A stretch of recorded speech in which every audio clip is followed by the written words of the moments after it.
Lisa from Mobile Tech Review, and today we're going to look at Samsung's latest Android tablet. This is the Samsung Galaxy Tab 3 10.1. Yeah, they're sticking with that naming convention. Gets a little confusing by the time you add the tablet size on. Anyway, the Tab 3 is available in 10.1, 8, and 7-inch sizes. We're going to look at the 10.1 inch now. So this is the latest in the Samsung Galaxy Tab Android tablet line, introduced in July of 2013. This is the Samsung Galaxy Tab 3 10.1, meaning it's a 10.1 inch model. It'll also be available in 8-inch and 7-inch models, and each is different. They use different display technologies, although they all look pretty much equally quite nice. Not stellar in terms of the resolution, but nice quality displays, and they have different CPUs. This guy is interesting. It has an Intel Atom Clover Trail CPU clocked at 1.6 gigahertz as a dual-core CPU. Now, we've seen that a lot in Windows 8 tablets, but you don't see it appear too often with Android tablets.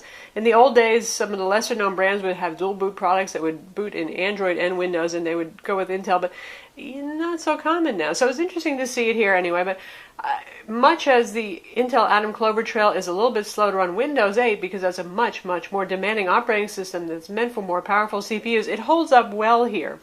It's not the fastest processor on the block, interestingly enough, among the processors that are available in Android smartphones and tablets, but it does a decent job. You get a gig of RAM inside and 16 gigs of storage for $399. That's the same price as the Nexus 10, which is a pretty darn powerful tablet with a much higher resolution display. So, interesting there. Samsung also makes the Nexus 10, by the way. But you do get a couple of creature comforts here and that familiarity of Samsung's TouchWiz software. For those of you who have Samsung Galaxy phones or you have previous Galaxy tablets and you really like the software and the approach to things, that can be a strong selling point, the whole software package that you get on here. If we take a look around the tablet, you can see that we have what's called brown with gold accents. Instead of being silver, this has kind of a warm tone to it. It's also available in the usual Samsung glossy white, but they added the brown recently to their lineup for those who are just not so into the white. Very, very shiny. Fingerprints, it loves them. It does indeed. Now, in kind of natural lighting here, it doesn't look super brown, but if you take it into a brightly lit area, it really starts to show the brown, and the highlights get very warm on it. So it's kind of an interesting thing. And you can see how thin it is. Samsung is good at making things thin. Even though there's a 6,800 milliamp battery in here, which is a pretty adequate battery, certainly for a tablet. Super thin, 0.31 inches, making it a little bit thinner than the Nexus 10 tablet, which is 0.36 inches thick. So, thin, light, easy to carry, 1 pound, 2 ounces, so call that about 1.15 pounds, so also a very light tablet. Here's where you're going to be bummed. With the Samsung Galaxy Tab 2, they put the speakers surrounding display aiming at you. They're over here, over here. Awesome idea, right? Well, it's gone. Funny that. So you do have stereo speakers with good separation and pretty good quality. And they're on the side. That's a stereo speaker there. It's your other stereo speaker over here. It's your headphone jack right there, on the corner, up top. And here we have our power button, our volume controls, micro SD card slot that is compatible with SDXC cards, and that's our consumer IR remote, so that works to control your TV and your AV gear. Comes with both Peel and Watch On, which they did with the Samsung Galaxy Note 8.0, giving you both those applications so you have a choice. Peel is third-party application, Watch On is Samsung's own. With Peel, you can add more than just your TV and DVR. With Samsung's Watch On, you can just control the TV and the DVR. On the bottom here, again, something we saw on the Note 8.0, they've switched to micro USB instead of the proprietary 30-pin port that they used for accessories. The good news about this is you can use your Samsung Galaxy S4 charger on this. Standard 2 amp, 5-volt USB charger will work with this. And it has USB host, so if you have a micro USB on-the-go cable, it will work, and we'll demo that for you. On the front here, we have our hardware home button and our capacitive backlit menu and back buttons. The usual Android experience, multi-page home screen. Samsung's TouchWiz UI is here on top of Android 4.2.2, so you got the latest, greatest Android operating system on here. And it has all the usual Samsung water sound effects, and you can disable those if they start to bug you. The display is TFT. It's colorful. It has very wide viewing angles. Samsung has not said yet if this is a PLS display. We're trying to find that out for our full written review. But anyway, good viewing angles. You can see other than glare, it really is viewable even at really bizarre angles like this where you probably wouldn't be using the tablet. Resolution is 1280 by 800. That's pretty run-of-the-mill these days. A couple of years ago, that was the standard for a 10.1-inch Android tablet. Now we're not so impressed, since full HD tablets have been out with 1920 by 1080 or 1920 by 1200 displays. And of course, there's the Nexus 10 with its 2550 by 1600 pixel display, again at the same price point. And we'll do a smackdown between those two in case you're having trouble making up your mind. So high resolution is not, yes, text, if you have really good eyes, you're going to see the text is not really as smooth as it could be. And when we show you some games like Real Racing 3, the cars are going to look a little bit jaggy because of that. But it's not a horrid display by any means. It's perfectly adequate and certainly way better than a lot of those no-name tablets you might see at the store. And Samsung's also counting on you buying this because Samsung is a familiar brand name. You probably trust them, and you might even have one of their phones. Again, they're not taking a whole lot of chances here. There's no gee-whiz wow feature. There's nothing we haven't seen before on a Samsung tablet particularly. We have our usual drawer of many apps, Google apps, and a whole lot of Samsung stuff here. We have music players up the wazoo. We have Google Play Music, which is the standard Google Music player. We have Samsung's own music player. We have their Music Hub. If you want to buy content from them, they have their Video Hub and their Music Hub. And for some of these Samsung applications, like Game Hub over here, where you can actually download a couple of games for free, you're going to have to register and create a Samsung account if you haven't done so already with a previous Samsung product. Likewise with Samsung Watch On, if you've already set up your stuff on another Samsung device to control your TV and what program listings you like, you can sign into your Samsung account and do that there. You can see we have S Voice over here. That's a mixed bag. Honestly, Google's voice control generally works better than Samsung's S Voice, but it's here. We have a screensaver. You can kind of turn it into a photo frame. Samsung's Memo, less useful here because you're going to be using the on-screen keyboard instead of a digital pen, but it exists here as well. Nice thing is they include a full version of Polaris Office. That's a good value added there over some budget tablets, certainly.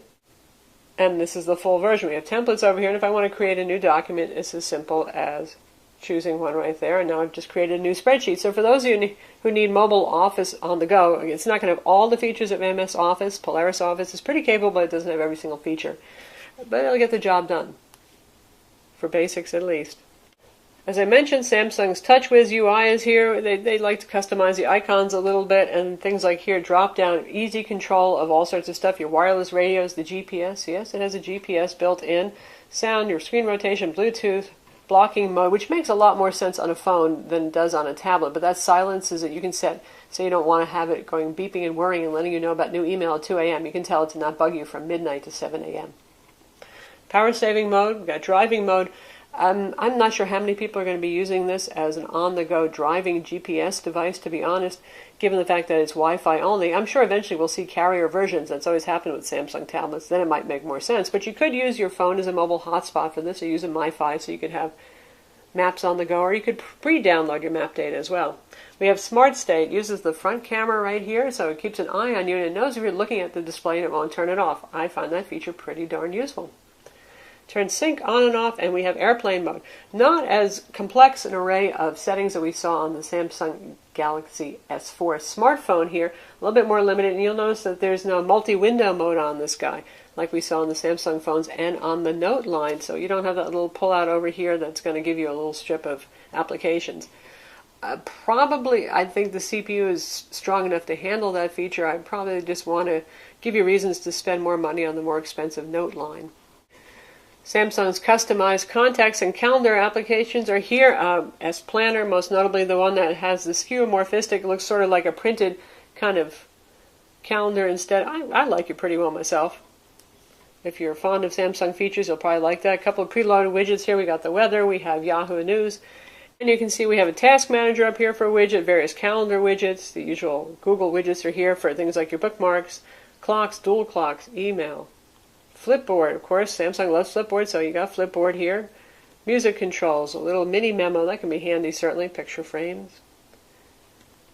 Bookmarks, Play Store shortcuts, settings shortcuts, all sorts of stuff going on here. And you can add your own, of course, from the Google Play Store as well. In terms of synthetic benchmarks, the 1.6 gigahertz dual-core Atom does pretty well. Quadrant was a score of 5,048.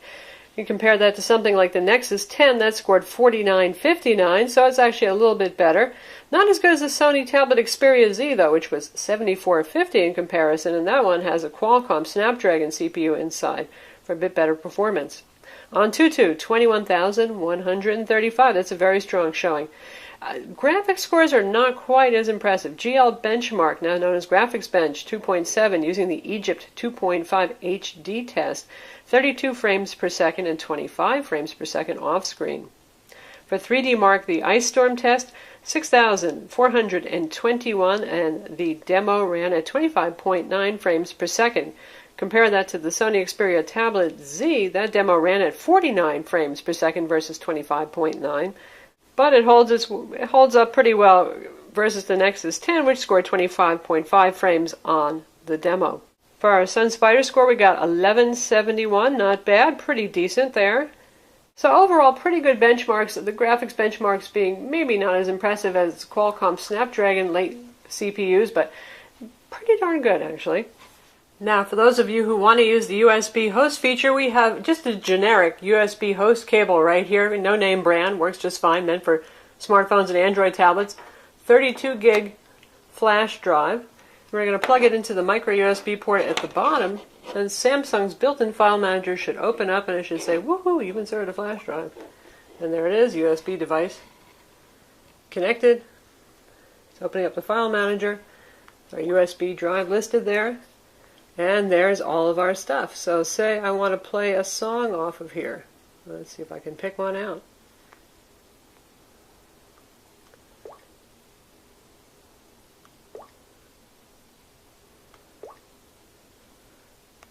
And we'll use Samsung's music player. We'll advance it forward a little bit. The stereo speakers are not bad at all. You can see we're almost at max volume. It's not a very loud track, but not bad sounding. And say we want to open up a picture. And there it is. Easy as anything. So USB host works just fine on this with flash drives. Not really enough power to drive most spinning hard drives that are self-powered. That means they don't plug into the wall for electricity, but great for flash drives. Also works for game controllers, keyboards, mice, but keyboards, certainly they could be interesting. I think most people are going to be using a Bluetooth one. Mice, a little redundant with the touch screen here, but game controllers, always awesome. We're going to try that now. So now we're going to try out Dead Trigger because number one, it's free. Number two, it supports game controllers, and you can see all this cord right here in our USB host adapter. This is a Logitech PlayStation style controller, and we tried the Xbox wired controller for PCs, and that didn't work. Funny, we plugged it in, and it knew that it was plugged in, it was just fine. When we plugged in the Logitech one, it said high-powered device that requires external power, yet this one works. So, be that as it may. At least we know some game controllers work. Of course, you can use Bluetooth ones like the GameStop Bluetooth controller for Android tablets and phones too.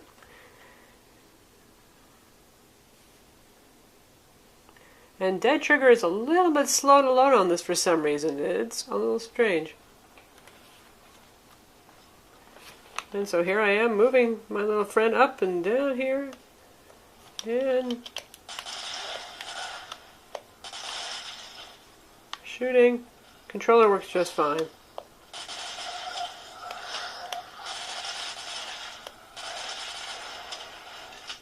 And the gameplay is fine, other than the extraordinarily long loading times for this particular game. It's pretty good. We'll check out Real Racing 3 next to see how that loads up.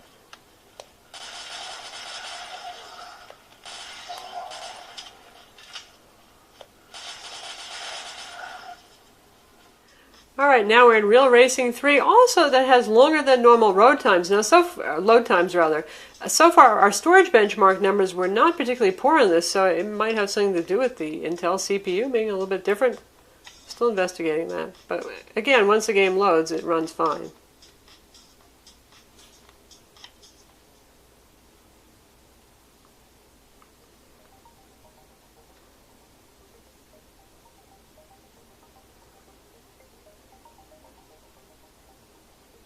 And that's taking longer than normal right there.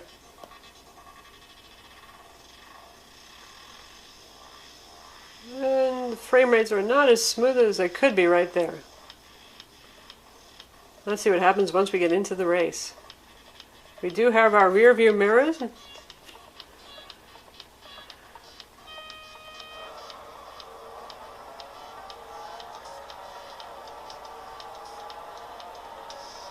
So far, in-game performance is holding up much better than the cutscene performance. Everything looks just fine. Of course, a little bit jaggy because the resolution is not exactly super high here relative to the display size.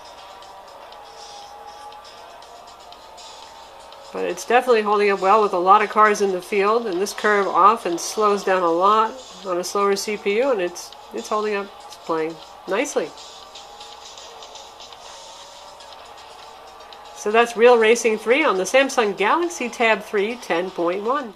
And now we'll take a look at the web browser. It comes both with the standard WebKit web browser, which is nice because you can sideload Flash if you know how to do that, and it also comes with the Chrome web browser. And you can see we've got Samsung's customized keyboard right here.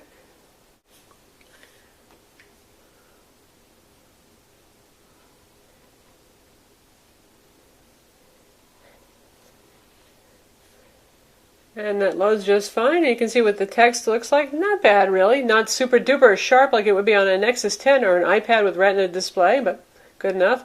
Pinch zooming speeds are fast. Double tapping works just fine. Let's test out a streaming video and see. We're going to watch our HTC One Google Play Edition video, which is a YouTube-based video.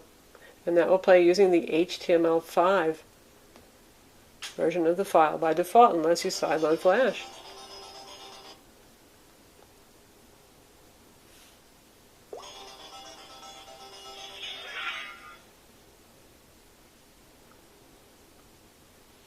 This is Lisa from Mobile Tech Review, and today we're going to look at the latest version of the HTC One. This is the HTC One Google Play Edition, and as you might... Handles it just fine, full screen, good quality, good lip sync.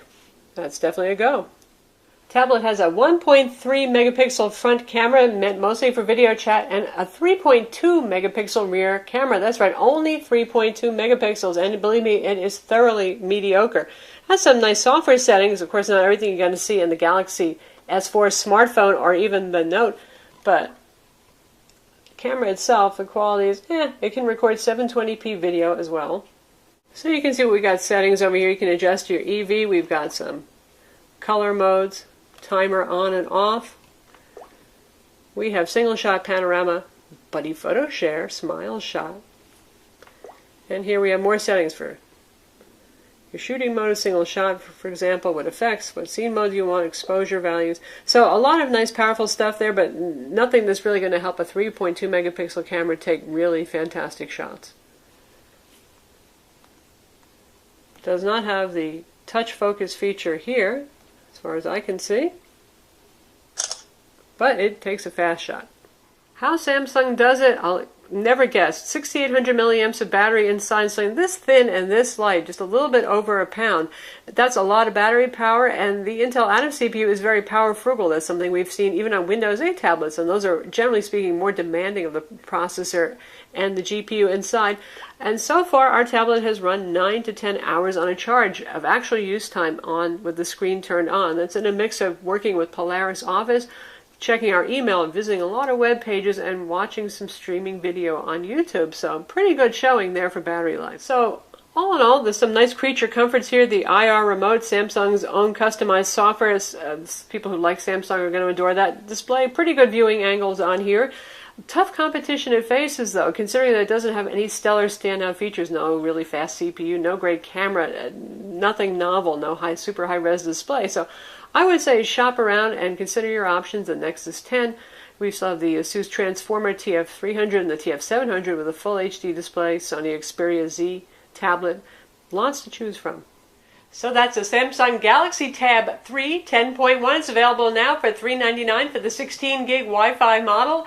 And like I said, Samsung's not trying to do big things here exactly with their tab line right now. I think they're leaving that to the Galaxy Note. But for the price, it's a decent tablet, but it's worth looking at the competition too. I'm Lisa from Mobile Tech Review. Be sure to visit our website for the full review of the Samsung Galaxy Tab 3 line. And don't forget to hit that like button.